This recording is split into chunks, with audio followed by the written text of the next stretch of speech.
Wanna speak English from your first time lesson with my channel? I live in the summers. Hi everybody, my name is Gabriel.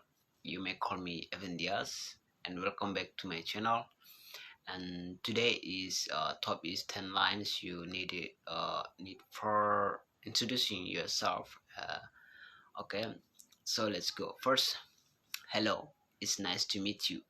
It's nice to meet you. You can only use the first time that you meet someone. If you say after if you say this to somebody after you have met them already, you are going to seem either like you have completely forgotten meeting them, or be like you are a very strange person for saying it's nice to meet you again. And so when you use this the first time, you can shake hand with someone and say hello, it's nice to meet you. And number two, my name is blah blah blah. My name is blah blah blah. In my case, my name is Efindias. You can use this again when you are introducing yourself, or if you need to reintroducing yourself. You can use this pattern when you meet somebody at a party. For example, you can say, my name is motherfucker. My name is Jeduk. According to your name, that's fine. Number three, I'm from blah blah blah. After you say your name, after you have shake hand, you can say, I'm from Mengaruda, from Indonesia, I'm from Flores Island, I'm from your heart, and I'm from the future. I had to go. Number four, I live in blah blah blah. You can use your city, your country. You can use even maybe if you live near a certain station, you can use the name of the station where you live. So, for example, I live in Bali and now I live in Indonesia, and it's fine. If someone says, where do you live? And you say, I live in an apartment.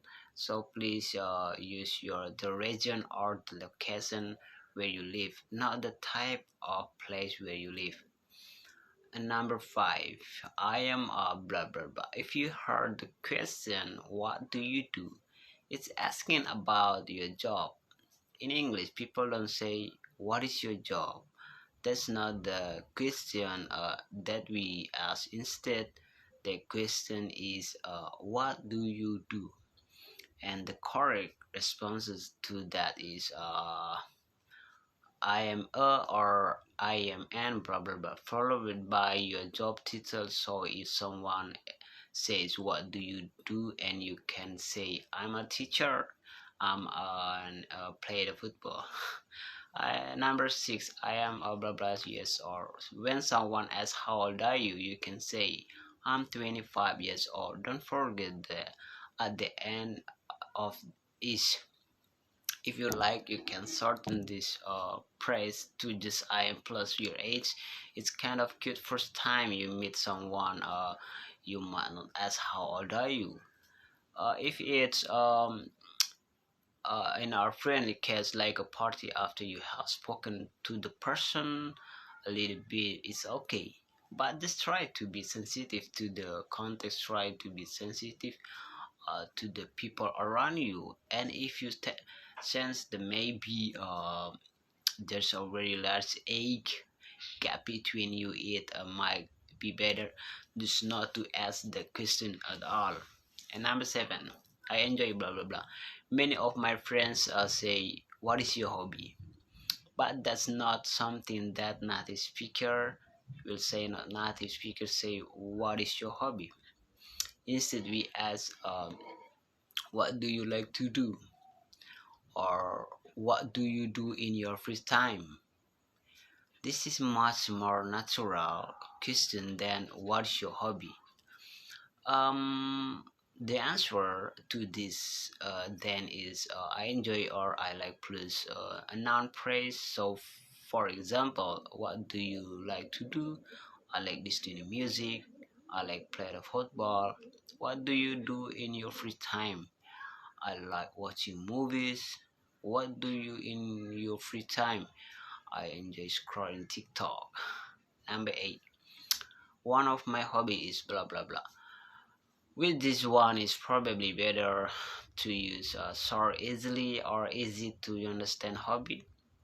If you're explaining a hobby, people are going to expect that is going to be something that they know about, like photography or cooking or dancing and traveling. So try to pick something that will allow you to continue the conversation. That's why movies or cooking or books or sports are a good thing that to share.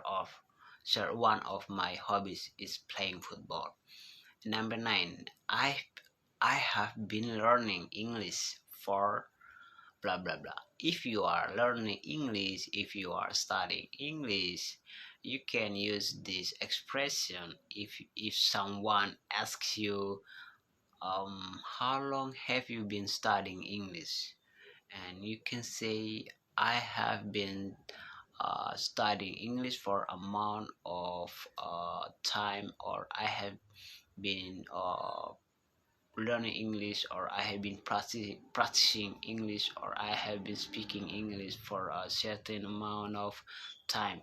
I have been studying English since elementary school is also okay to use. I've been studying English since I was in college. Just be careful for its use for a length of time, and since it's used for a specific point in time at which you start something. So you can try and mix it up and use a few different experiences there.